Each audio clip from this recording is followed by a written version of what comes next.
Listen, I tell you sincerely by God, if we let anything happen to our prayer lives, we will lose a generation. There are many nonsense. Even if you are feeling sleepy, sleep in the place of prayer.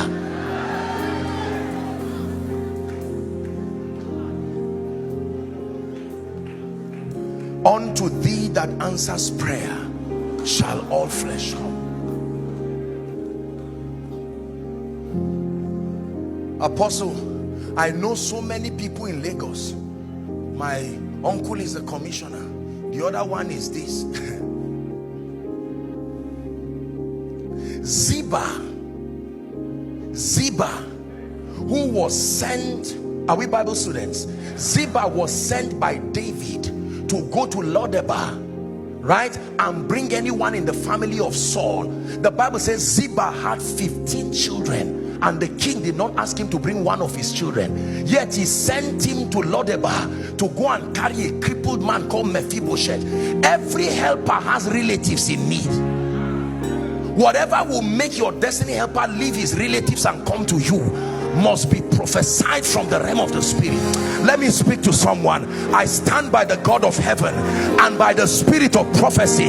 Between now and the end of this year, I call the helpers of your destiny. Appear now. Appear now.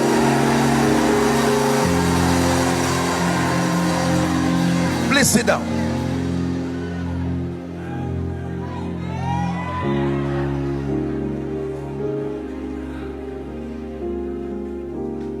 There are pastors that don't pray.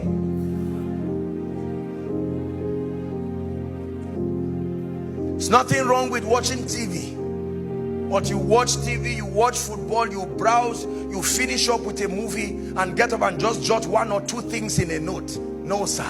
You are contending against powers. As members come, don't just look at their clothes. There are spirits hanging on people's destinies that are the mercy of a track record of real fire. There are things you cannot fake.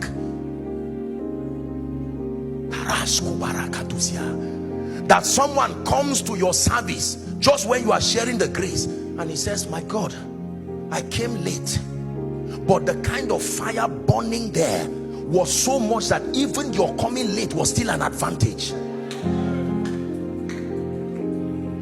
You become a flame of fire. You visit someone, you visit a shop, give me a bottle of minerals.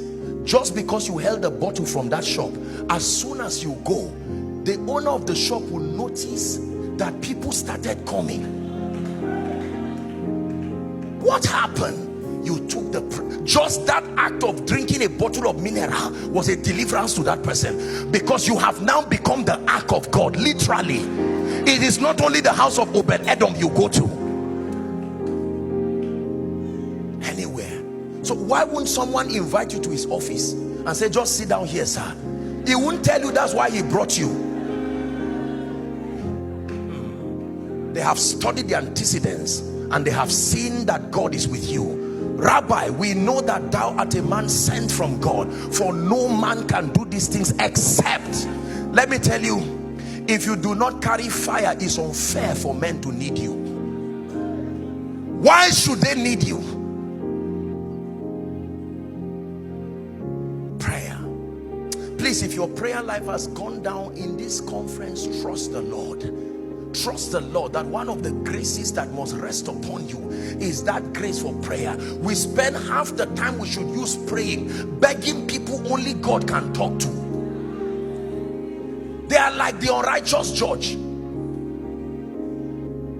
They take your CV, they take your contract letter, and while you shut the door, they just smile and fold it and throw it in the trash can. And you are there giving thanks to God and saying it's in the office.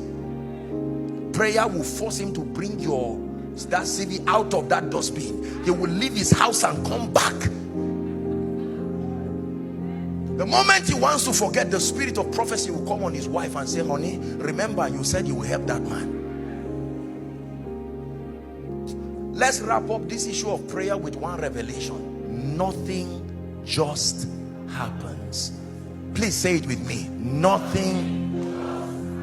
You don't just make money. Men don't just come. Your ministry doesn't just grow.